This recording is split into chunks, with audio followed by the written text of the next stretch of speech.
byari byiza ko tuguma tukabyina ariko umwanya naho ni umwanzi kandi uwo baduhaye ntabwo tuwurenza hasigaye iminota itari myinshi ni mike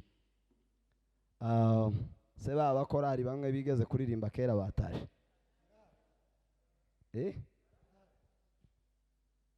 ngwino uririmba akaririmbo kamwe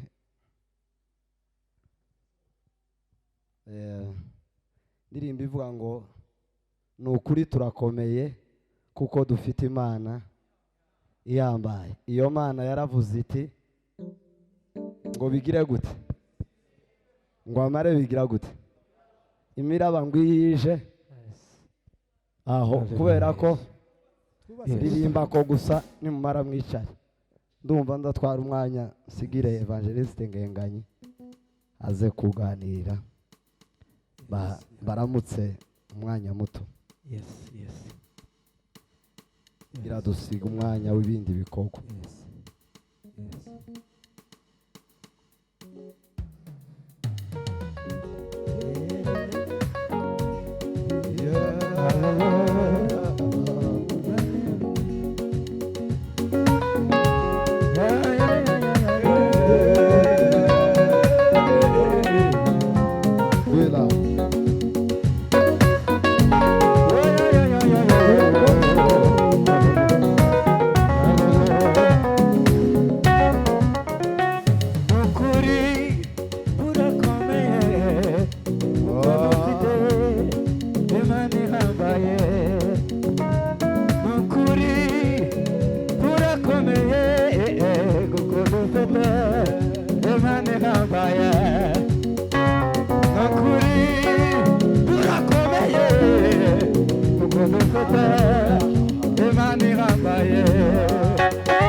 abitse muri wewe nawe ubitse muri we imiraba ntizoreka habe n'ibibazo hayitahaca kwani mumejua kumpokea Yesu ni kusababisha usipatane na shida?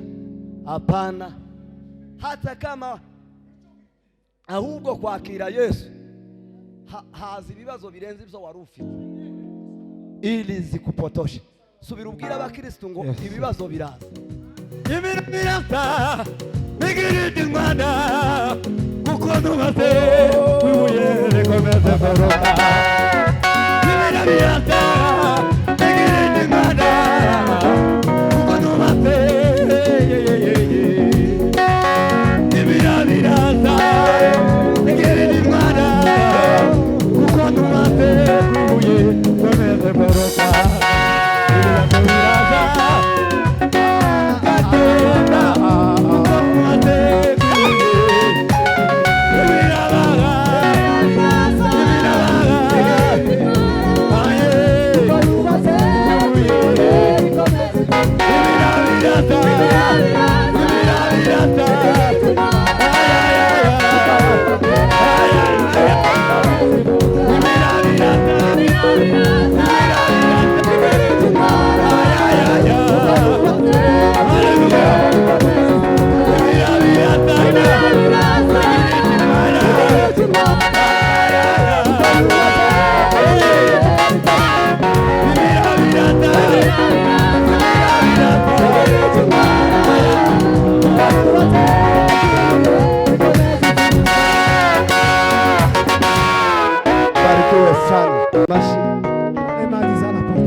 ari ibintu ntibizabuza abantu kuja mu ijuru,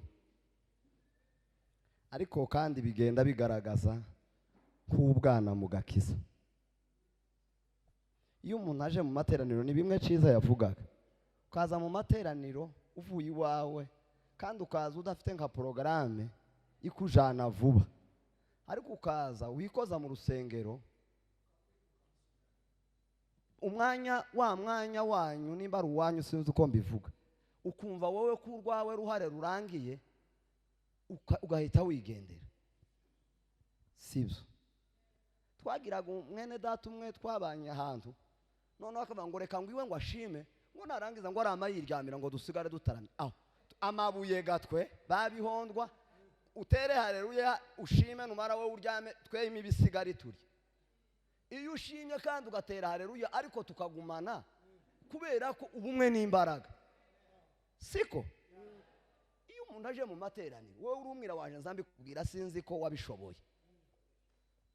Iyo umuntu aje mu materaniro ukunda amakuru WhatsApp, tuhaye tugabura ijambo rya data hano, tiwo kumva ibyo mpaye kibiba uburi muri mudu ya WhatsApp, umuntu yakubwira utuntu swati ishobora kuba business cyangwa utundi tuntu mwaye mudiringa n'umuntu, tiwo kumva ibiri hano wunamye kuri WhatsApp, tibiba gusa ndibizakubuza kuja mu ijuru, ariko kandi ni ibintu bigaragaza nk'ubwana mu buryo bwa Imana.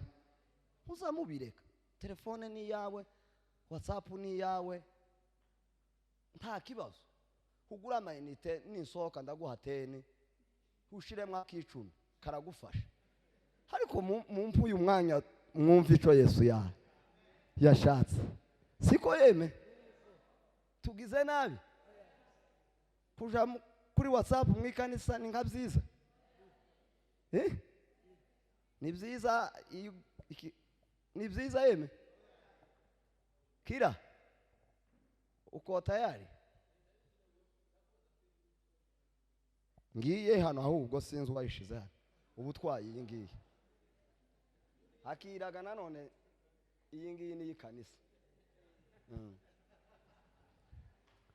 Sema amen. Reka tuganire amagambo y'Imana mu mwanya usigaye munini, cyangwa se dushimiye Imana ko yatwizeye ikabinyuza mu bantu, igashaka ko dusangira ibyo yadushizemo. Sema amen. Dushimye Imana kuri mwe mwese abantu bicaye aha, mwaje gutarama ntabwo ari inyungu z'abantu, ni inyungu z'umuntu. Nureka kuza ntabwo akabiri kazagira intege nke ngo baseke abanyakabiri, ni wowe uzaba utakaje. ntabwo ari abayumbe ba Kayore. Rero kuza hano si inyungu za Kayore n'abayumbe ba Kayore, ni inyungu z'umuntu. Iyo umuntu aje niwe ugabana, ntihagabana abantu, hagabana umuntu. Sema amen. Kuba rero mwaje, Imana ibaha umugisha. Turashimira ubuyobozi bw'abayumbe buyobowe na Perezida Major. Baratwizeye batumira akarere ka Umoja, hanyuma akarere ka Umoja nako karanyizera. Ndashimira umuyobozi wanje Perezida Munyamahoro, Imana iguha umugisha. Bayobozi turabubaha, ibyo mwahamagariwe turabubaha, namwe murabizi. Reka rero dusome ijambo. Iri jambo narariganiriye ubushize, ninsubira no kubona umwanya n'ahandi nzosubira ndivuge kuko numva ari ndi ku mutima. Rwandiko Paulo yandikiye ab'Ikorinto rwa mbere 3 no ku murongo w'10. Umuntu witeguye yodufasha gusoma, tuvugana umwanya muto, nze gusiga umwanya wa umuvandimwe, tugere no ku bindi, sinotwara umwanya w'abandi batampaye. 3 no ku 10. Nibaguhe kuri microphone cyangwa nimba ntayo musayidi hino. Yego.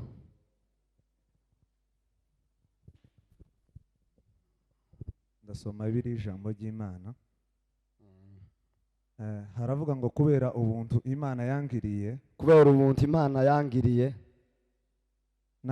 nagenje kubw'ubwubatsi nk'umwubatsi w'umuhanga, shiraho urufatiro. Yego. Undi muntu arwubakaho. Icyakora buri muntu niyitondera uburyo yubaka kuri urwo rufatiro. Yego. Nta muntu ubasha gushiraho urundi rufatiro.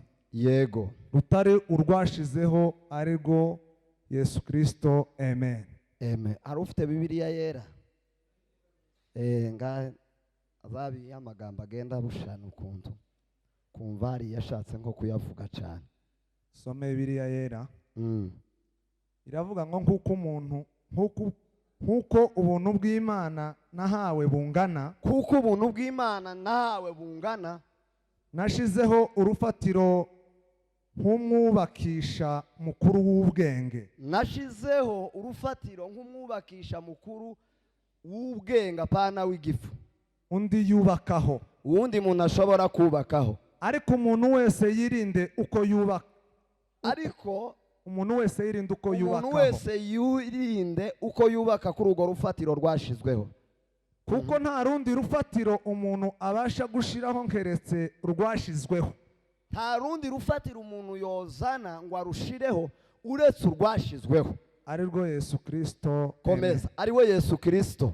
Ariko umuntu niyubaka kuri urwo rufatiro, ariko umuntu nashaka kubaka kuri urwo rufatiro, izahabu cyangwa ifeza, dore izahabu, ifeza, cyangwa amabuye y'igiciro cyinshi, cyangwa amabuye y'igiciro cyinshi, cyangwa ibiti, cyangwa ibiti, cyangwa ibyatsi, cyangwa ibyatsi, cyangwa ibikenyeri, cyangwa ibikenyeri.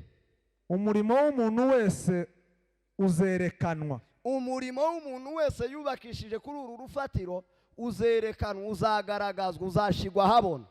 Urya munsi niwo uzawerekana, kuko uzahishuzwa umuriro. Imana iguha umugisha. Dukomere ijambo ry'Imana amashyi. Ndishimye guhagarara imbere y'ubusho bungana bucya tuvugira Imana. Nzambona ari cyo kintu gihenze ku isi, ari naco ciza, niko ngenza mbona. Apana kubw'icubahiro, kugirirwa ubuntu n'Imana ikabinyuza mu bantu, Imana ikaguha kuba kuyivuga. Nzambona ari cyo kintu ciza kuruta ibindi. Kuba rero Imana yabimpaye ndayibishimiye, kandi nciye bugufi ku bwanyu. Nzi ko hano hariho abantu banduta mu myaka, bambajirije mu gakiza, harimo abashumba, harimo abayobozi n'ingeri nyinshi, harimo ababyeyi batuzara mu mubiri. Ivyo byose sema amen. Duciye bugufi ku bwanyu, turabubaha kubw'impano n'imihamagara Imana yabashizemo, turabubaha. Sema amen. Reka rero dusangira no magambo.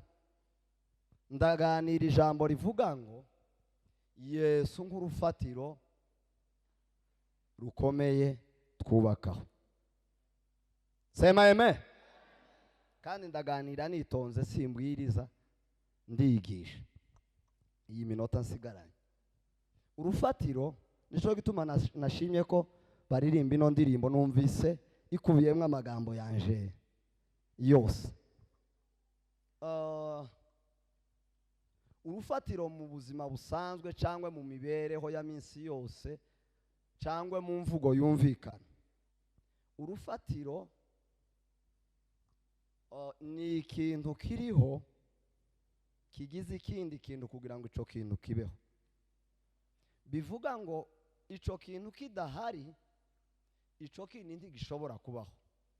Bivuga ngo ico kintu kiriho kubera ko hariho ico kigize gute gifasheho cyangwa cubakiyeho, cyangwa se kiriho kubera ko gifite iki kigize. Urugero,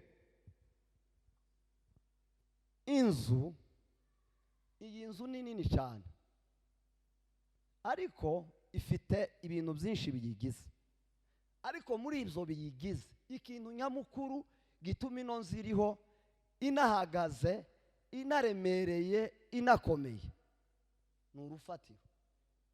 Urufatiro ni akantu gatoya ariko gafite uburemere bukomeye. Sema amen.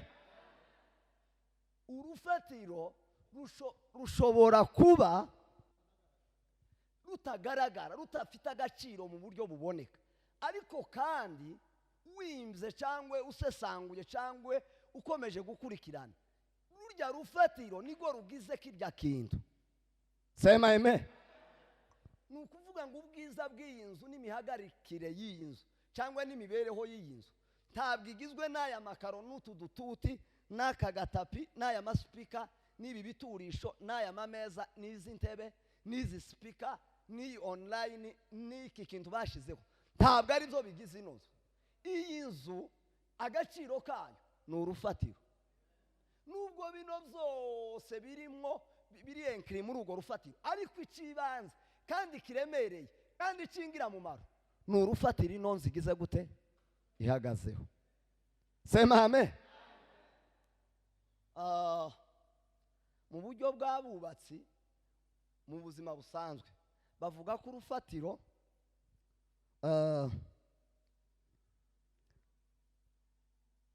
nabisomye mu gifaransa ariko ndaza kubisobanura. Havuze ko ngo ni agace kamwe, c'est la partie d'un bâtiment ou d'un ouvrage de travaux publics qui assure la transmission dans les sorts de charge, soit poids propre, force climatique, sismique, cyangwa se charge d'exploitation.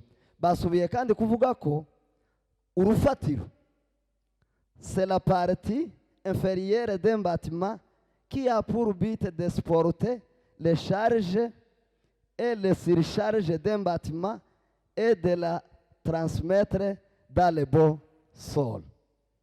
Bivuga iki? Ni ukuvuga ngo urufatiro ni akantu gato ariko kandi kagize inzu cyangwa kagize abubatsi. Ouvrage ni iki? Ya ni inzu. Gasporuta uburemere surcharge na charge ni ibintu byihanganirwa cyangwa se birenze urugero. Mbese urufatiro rushobora gusporuta uburemere bw'ikintu kandi bukiganisha he mu buryo bwiza bwa kirya kintu. Bivuga ngo urufatiro niryo banze ry'ikintu. Ku rundi rugero, umuntu ni umuntu munini cyane, agizwe n'ibintu byinshi, agizwe n'ingingo nyinshi, ariko muri byinshi bigize umuntu, sema amen, ni amahitamo. sema amen. Amahitamo ni ikintu gikomeye cy'urufatiro rugize ubuzima bw'iki bw'umuntu. Umuntu ashobora guhitamo kunywa itabi, umuntu ashobora guhitamo kwica uwundi, umuntu ashobora guhitamo gukorera Imana, umuntu ashobora guhitamo kubana n'abandi neza, umuntu ashobora guhitamo kubana n'abandi nabi, umuntu ashobora guhitamo gushaka cyangwa akareka, umuntu ashobora guhitamo gukora cyangwa ntakore, umuntu ashobora guhitamo kwiba cyangwa ntiyibe, umuntu ashobora guhitamo kwambara neza cyangwa akambara nabi, umuntu ashobora guhitamo yo gutuka cyangwa akareka. Ko murumva ndi kuvuga iki? Fondasiyo, urufatiro. Nari mvuze ko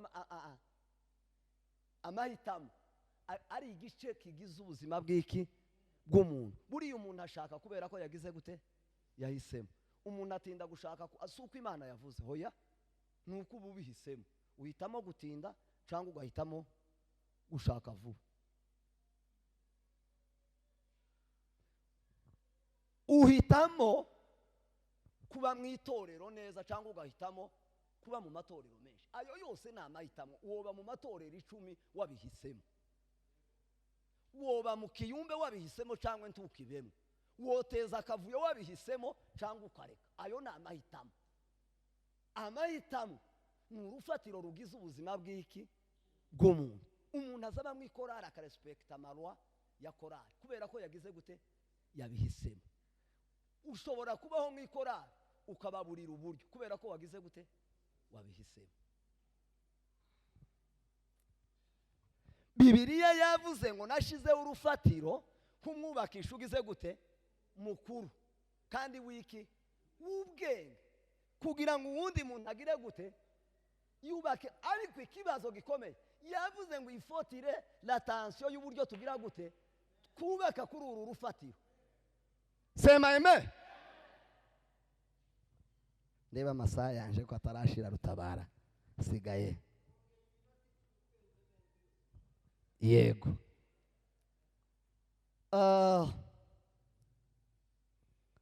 Mu buryo bwa Bibiliya, reka tuve mu buzima busanzwe twinjire muri Bibiliya. Nari mvuze uburyo bw'imibereho isanzwe uburyo ki. Reka twinjire muri Bibiliya mu buryo bw'umwuka. Nimusome hajya twasomye Abakorinto 3:11.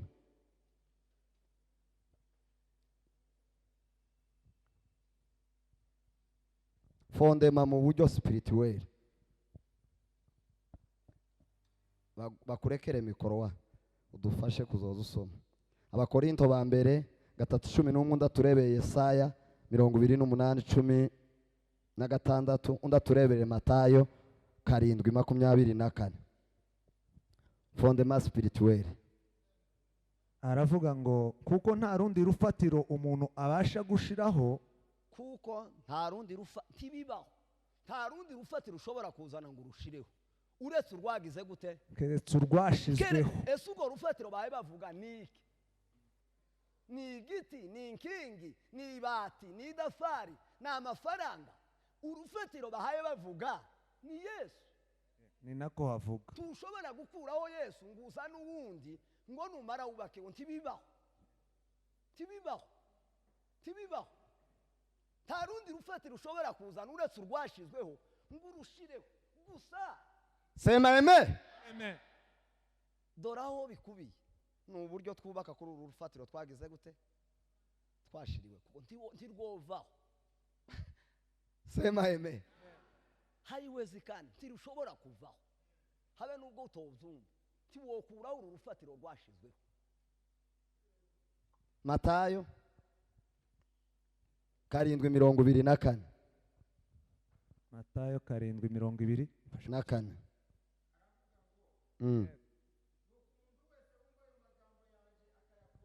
Umuntu wese umva amagambo yanje akagira gute?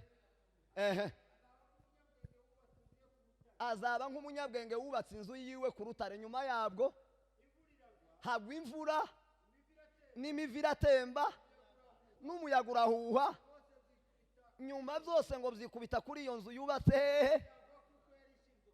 Soma n'ahandi. Uwo ni umuntu umwe wubatse, ariko mwumva ukuntu yagize gute? Umva uwa kabiri sasa. n'undi wese nawe wumva ayo magambo yanje iwe ntagire gute, azamera nk'igifu nk'ikizeze nka debedebe, ikintu kiri aho cagiye kubaka ico cubaka inzu yaco hehe, kandi urufatiro rugize gute, ruhari. Imvura nawe iragwa, n'imivu nawe iratemba nkurya, n'umuyaga nawe urahuha, nawe vyikubita kuri ya nzu, umva gashose grave. Ikibazo ngo yanzigira gute, kubera iki? Yaguye se bukeya, yarakundutse. Dukomere ijambo ry'Imana amaje. Ntabwo ikibazo ari urufatiro, ikibazo ni uburyo tugira gute, twubaka ku rufatiro, kuko urufatiro rurahari. Sema amen. Urufatiro twaragweretswe, ntimwakijijwe bavandi, mwarakijijwe muzaga kizi carico. Simbaye nganira n'abantu bahaye bakizwa, oya hari umuntu utarakizwa nuko ababariwe, hari uri muntu ntawe, abantu bari hano twese turi abakristo. Sema amen. Aya mahame cyangwa aya mabwirizo mpaye mbabwira naye abantu bakijijwe, ariko uburyo bwabo bw'ubuzima bw'imibereho ya gikristo tibuhagaze. Bibiliya itanze urugero rw'abantu babiri bagiye kubaka, berekwa tere yo kubakamo, kandi berekwa n'ahantu ho kugira gute, ho gushinga umusingi. Igitangaje, umwe ngo aragenda ashinga umusingi wiwe hehe, ku rutare, uwundi ngo awushinga hehe, ku musenyi. Ba bantu bombi baratura, bukeye igihe c'imvura kiraba, igihe c'imvura kigeze ya mvura iragwa, itangirira kuri wa wundi wubatse mbere, wubatse ku rutare. Imvura igwa ari nyinshi, n'imivu iratemba, n'umuyaga urahuha ngo zikubita kuri ya nzu ntiyagira gute, ntiyagwa, kubera yuko ngo yari ishinze kuki, ku rutare. Yari yaramenye ubwenga ngo aje kubaka, yubaka kuri Yesu. Uyu wundi wa kabiri we ngo aje kubaka atoye ibintu bye, ngo aje kubaka, iwe yamagenda atambuka urutare, ashinga inzu yiwe hehe, ku musenyi. Nawe igihe kiragenda, igihe c'imvura kiragera, imvura iragwa nkurya wa mbere, hagwa imvura nyinshi, imiyaga irahuha, n'imivu iratemba. Iwe ngo bigere kuri ya nzu ngo iragwa, kandi ngo kugwa kwayo kwagize gute, kwabaye kunini cyane, kubera yuko ya nzu itari igize gute, tiyari yubatse kwa musingi ulio bora. Hari indirimbo zivuga ngo tusipojenga juu ya Yesu kazi zetu zitapungukiwa. Musingi bora ni Yesu, jenga juu ya Yesu. Tuzamurira Imana amaboko. Haleluya. Bavandi, Yesu twaramubwiwe, tuza amakuru nawe kurabwiriza, tegera hano.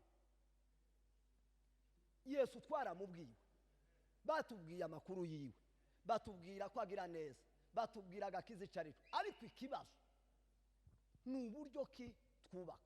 Ntabwo ikibazo ari agakiza, hoya, ikibazo agakiza twarakakiriye, ariko ikibazo ni uburyo tujereka agakiza twahawe, kugira ngo ka gakiza tukagumane, gakomeze gashisha muri twe, gakomeze gakura, gakomeze kaguka, gakomeze kabyara, gakomeze kwera imbuto, gakomeze kaba kanini, agakiza kaza gapanuka. Sema amen. Lakini mnajua kupanuka kwa wokovu inafuatana na vile tumefanya nini, tumejenga. Kama we umejenga kwa mchanga, iwe ni kitambo, iwe ni miaka kadhaa, tegereza izogo, kubera ko ntifashe niki kizayigaruka. Kuvuga ngo usenye ino nzu bizagutwara iminsi, iyi nzu kuvuga ngo izi nkingu zikubite uzikureho, ukubite ino plafo uyikureho, uzagende wike hariya usenye fondation, ntabwo bizokorohera. Kubera iki? Iyi nzu ifite ishinze, tiwofa kuyisenya, imejengwa juu ya mwamba. Umuririmbyi yavuze ngo imira biraza, ngo igahita ikagira gute, idusiga turi abakristo. Ntabwo gupfusha ko tumara ko dukuramo Yesu, ntabwo ibita byodukuramo Yesu. Nubwo bazatwika minembwe n'amazi asigaye, sibyo nifuza, ariko asigaye azabaho. nubwo batwika minembwe bagatwika bibogobogo bagatwika ruramba bakajana n'inka n'ubutaka bakaza babuharibisha ico ndi kizatuma ico twakiriye muri twe gishira nubwo bavuga ngo nturi umukongomani sico cyatuma ntabaho hapana nziko ndiwe mu maraso haiwezekani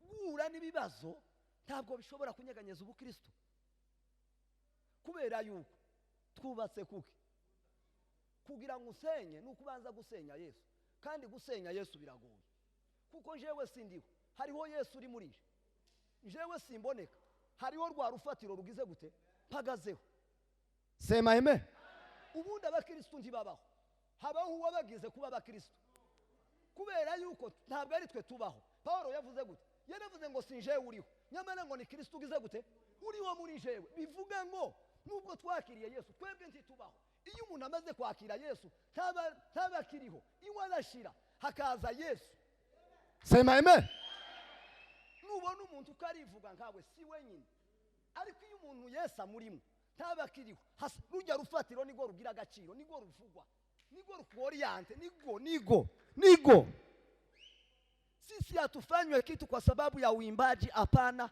sisi hatufanywe kitu kwa sababu mimi naihubiri injili hapana injili ni kitu kidogo bali kitu kikubwa ni ule amesababisha mimi niinene nini injili sema amen kuwa pasta si kitu kubwa hapana kitu kubwa ni ule amesababisha wewe ukuwe nani pasta kuimba sio kitu kikubwa bali ule amesababisha uimbe ndio mtu mkubwa sema amen kushiriki kwa kanisa sio kitu kubwa hapana bali ule amesababisha uje kushiriki ndiye mtu mkubwa sema amen kucheza sio kitu kikubwa bali yule mwenye anasababisha ucheze ndiye mtu nani mkubwa kutoa sio kitu kubwa bali ule amesababisha utowe ndiyo kitu kubwa ntabwo dutanga hatangu watugize ko tugomba gutanga nico gituma muri mu kubona abantu benshi bapfa na bamwe bagapfa ibya10 bamwe ngo cakuweho abandi ngo kiriho ahubwo nticakuwe congerejwe kurenga ntabwo dutanga kimwe mu 10 ntabwo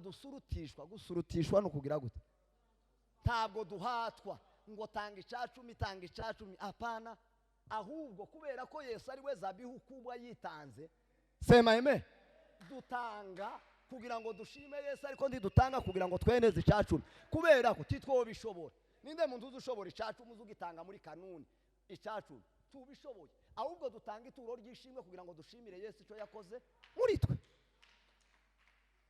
ibi bintu byose bihari si twe turiho sivyo biriho hariho urufatiro ubwo rufatiro rero nigo turiho bivuga ngo twebwe ntituriho hariho urufatiro uru rufatiro nigo rugize rino kanisa sema amen sema amen timubona ino keyboard iyi keyboard igizwe n'ibintu byinshi hariho amato hariho tuno tuntu hariho ibiki iri indani harimo za mikoro harimo utu tuntu twose niryo huriro ry'iki rya piano ariko piano nyirizina hari piano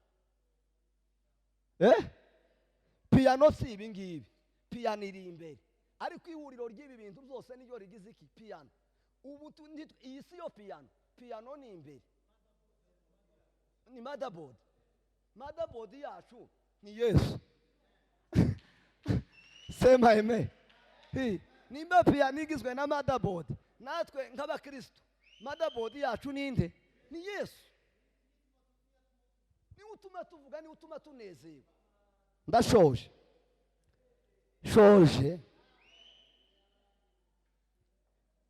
mbabwira ngo ikibazo sagakiza ikibazo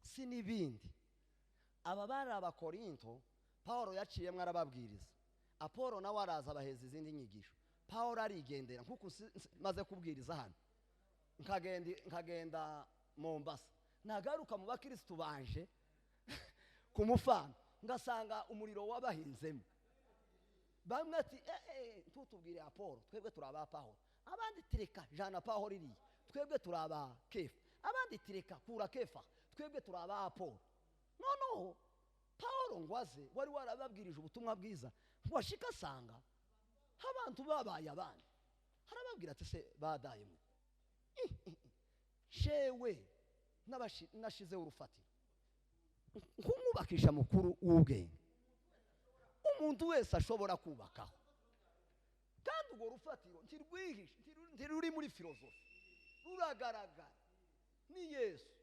Ariko ukuntu mugubakaho, ko jewe nateye imbuto Apolo akayibagarira, ese ni twebwe tuyimeza? Umeze imbuto siwe mukuru, none se turafa Apolo jewe Pawulo? Sema amen. Yeme turafa gospel, turafa El Shaddai, turafa tabernacle, turafa ikiyumbe, turafa ikorari, turafa igisirimba, turafa amaturo, turafa ubuyobozi, turafa iki?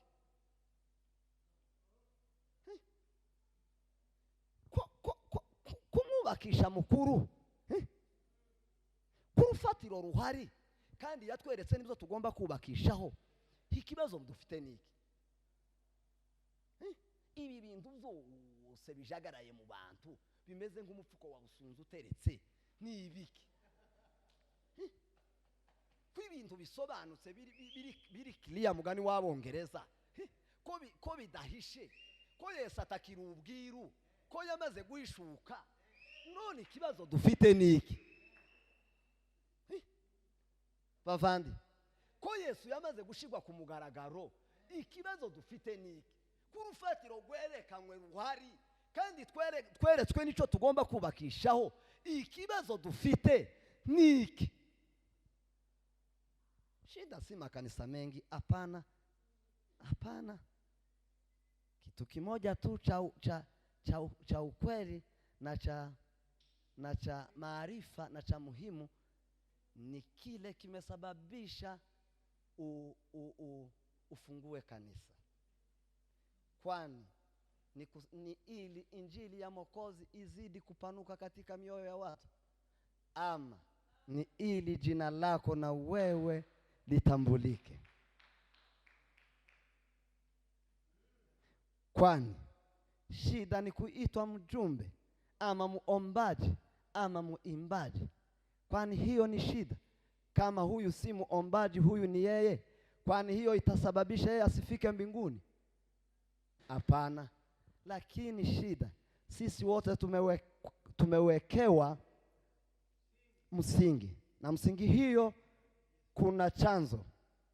Paulo ametuonyesha vile tutajenga kwa hiyo msingi. Kama mwubatsi niki hari, kama mjenzi mkuu wa akili, kama fundi stadi. Ndimo kujaribu kugira ngombe ngerageze kwiga igiswahili. Timuzi ko twaje muri Kenya, ejo nija mu banya Kenya sinkajana umusobanuzi. Tumewekewa msingi hapo, na tumeonyeshwa vile tutajenga kwa msingi huyo. Lakini mnajua jameni, ndugu zangu wa Kongo na wa Kenya na watu wengine wako hapa, akili ama attention ni vile utajenga kwa hiyo msingi. Tumeonyeshwa kibaya na kizuri, tumeonyeshwa tofauti ya watu wawili, wameonyeshwa vile watajenga, lakini mmoja yeye akaamua kujenga. Kwa nini? Kwa mchanga. Na ujue ya kwamba baada ya kujenga kutakuja mvua, itanyesha, na kutakuja mawimbi, na kutakuja na mafuriko. Yote itaanguka kwa nyumba hizo. Kama wewe imani yako ni kama ya huyo mtu amejenga kwa mchanga, jueni ya kwamba siku moja wewe utaanguka. Iwe ni kitambo, iwe ni karibu, iwe ni miaka kadhaa, haki utaanguka, kwa sababu huna msingi. Nubwo uri umaze imyaka warakijwe guhera mu rurambo cyangwa iwacu ku mugorore, tuhagaze umwanya n'umwanya uzaba. Shida si Katolike, hapana, na shida si Kadese, hapana, na shida si Methodiste, hapana. Hayo yote ni madhehebu ili tukae, ili tufunzwe neno. Lakini hutaenda mbinguni kwa sababu wewe, hapana, ni kuamini. Na baada ya kuamini kuna vile mtu kupiga hatua kama muaminifu. Na mtu hawezi kuwa mwaminifu asipowezeshwa na yule mwaminifu. Hakuna mtu yeyote anaweza kuwa mwaminifu ila yule mwaminifu tumemkubali. Yeye hutuwezesha kuwa wanani? Waaminifu. mwakira ijambo ry'Imana.